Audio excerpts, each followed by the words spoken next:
Hello, I'm Emma Barnett and welcome to Woman's Hour from BBC Radio 4. Good morning and welcome to the programme. Today, a world-exclusive interview for you, and a rare one at that. Kate Bush, who seldom gives interviews. So shall we get on with it? Let's hear from the one and only Kate Bush. When we spoke yesterday on the good old-fashioned landline, more about Kate Bush's phone later, I started by asking her how she was feeling about being number one with her hit Running Up That Hill 37 years on after its use, very recent use, in Stranger Things. Well, it's just extraordinary. I mean, you know, it's such a great series. I thought that the track would get some attention, but I just never imagined that it would be anything like this.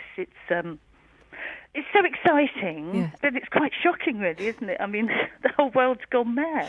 Well, I mean, 37 years is the longest time I believe it's a song has taken to get to number one. And it's also in America. It's your first ever top 10 hit in the US, which I didn't know. Yeah. I mean, what's really wonderful, I think, is that this is a whole new audience who, in a lot of cases, they've never heard of me. And I love that. The thought of all these really young people hearing the song for the first time and discovering it is, well, I think it's very special. It's a discovery by a new generation. There's lots of people, of course, who have held you dear to their hearts for a long time, who are probably feeling quite protective at the moment, especially when some of their children are saying, "Have you heard of Kate Bush?" They're saying, yes, very much so. But in terms of this song and for those new audience members, for those people discovering you now, what's it actually about, Running Up That Hill, if you were to explain it to a new audience? Well, I really like people to hear a song and take from it what they want. But originally it was written as the idea of really swapping, a man and a woman swapping places with each other, just to feel what it was like from the other side. Yes, and getting that experience. Yeah. If that was possible. And it wasn't originally called Running Up That Hill, was it? No, it was called A Deal with God. I think they were just worried, the record company were worried that it wouldn't get played on the radio, that people would feel it was a sensitive title. Right. But so is that still how you think of it, as opposed to Running Up That Hill? Because when you've originally named something, and these are all your creations, you can stay wedded to it, can't you? Well, yes and no, but some of them have had very strange titles that you kind of have a working title that you quickly forget. But yeah, I think for me this is still called A Deal with God. Now lots more people, new people as well, getting into the song. I mean, it's so widely listened to across social media platforms as well, never mind streaming platforms. Have you listened to it again with new ears? Do you listen back to it? I never listen to my old stuff, but then, when things like this come along, I'm normally involved in something like, maybe doing an edit or revisiting the track for some kind of other reason. I'm working on it. So, yeah, I hadn't heard it for a really long time. Yeah, well, I was imagining, people also watching the video for the first time. It's such a beautiful video. You've of course trained as a dancer with movement and all of that. It's just wonderful for people to see again. Of course, in this context with Stranger Things, which I know you obviously signed off on how the song was going to be used, was it important for you that it's a song that helps a female character, that it helps Max? I think they've put it in a really special place. I mean, the Duffer Brothers created the series, and actually we watched it right from the word go with the first series onwards, so I was already familiar with the series. You're already a fan at this point? Yes, very much so, yeah. And I thought what a lovely way for the song to be used in such a positive way, as a kind of talisman almost, really, for Max. And, I think it's very touching, actually. Yes, and of course people, especially when they're younger, music does save people, doesn't it? It's so important to people, and that's at the heart of how the song is used. Yeah, I mean, they have really put it in a very special place, and I think music is very special. It's different from all other art forms, isn't it, in a way? I mean, all art forms sit in their own space, but music has a way of touching people. Yes, and you'll always remember actually where you were when you heard something or what it means to you. I mean, I was also thinking when I was wondering about why you signed off on it, why you were drawn to Stranger Things, but interesting to hear you're a fan. is there a nostalgia there as well for the 80s? A lot of people loving the show love the fact that it's set in that era.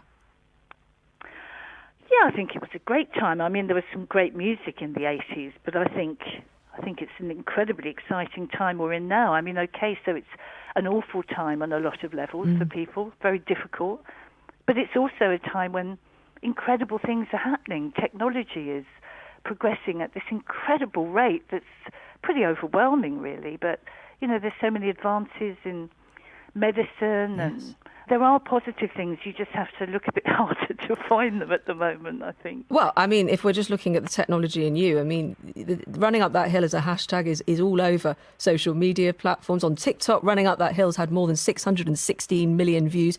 And you were always very cutting edge with technology. It was almost like you were waiting some of the time for the technology to catch up. Well, that's very nice of you to say so. I mean, I suppose, I was using things like the Fairlight very early, which was a sampling machine, which, of course, now it's common now for that samples to be used in music all the time. Yes. But then it was not as a synthesizer and a way to make music. Well, it's fascinating to think about. But I was also wondering if you missed the 80s because there were a lack of phones then. And when you did your concerts in 2014, you did ask for people, or rather had a voiceover to ask for people to turn off their mobiles. And it seemed from those who went, people actually did turn them off because they wanted to have that connection. Well, that was really great that people respected that, because the thing was, we were working in what was quite a small theatre, and I wanted there to be a really strong connection between the audience and everyone on stage. And phones are very distracting. It's a bit different in an open-air concert. It's not quite the same, but we were trying to create an atmosphere with what we were doing. There was a lot of theatre and film involved, and I think it did give a stronger connection to the whole process, really. Are you on social media? Do you look at it yourself? Are you into your phone? I have a really ancient phone. How ancient are we talking? Oh, it's very ancient. But I like that, you see, because I spend a lot of time on my laptop. And when I go out during the day, it means I don't have to deal with emails, and everyone knows that.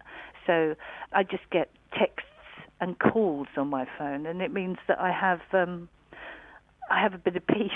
Yeah, that's very... I might start taking that advice and buy myself an old brick just so that I can be out of range. I did also want to check, do you know about Witch Talk, a subset of TikTok? It's inspired by Babushka and your look in that video. There's a whole load of people very dedicated to you in that space. Do you know about that? No, I don't. It sounds ridiculous. OK, that's some homework, if I'm allowed to give Kate Bush a bit of homework. But I also just wanted to bring up your son, if I may, because in that concert that we were just talking about, you did pay tribute to Bertie. He was also a constant presence during the show, singing in the backing choir on stage, taking part in several of the scenes. You said without him that wouldn't have happened. He's now obviously some years on, in his 20s. What does he make of a new generation discovering his mum? I think he thinks it's pretty cool. Yeah. I bet. Is he a fan of Stranger Things as well? Yeah, we all are. Yeah. Oh. I mean, our friends kept saying, have you seen Stranger Things, when the first series came out? So eventually, we thought, okay, let's just watch it. And we watched it and then saw every series ever since. It's lovely because, in a similar way to Harry Potter, where in those early films, they were just little kids. And then as the films progress, it becomes heavier and darker. And those little kids turn into really talented young adult actors. And you have a different connection with something that's moved through years, really, of watching them grow. And yes.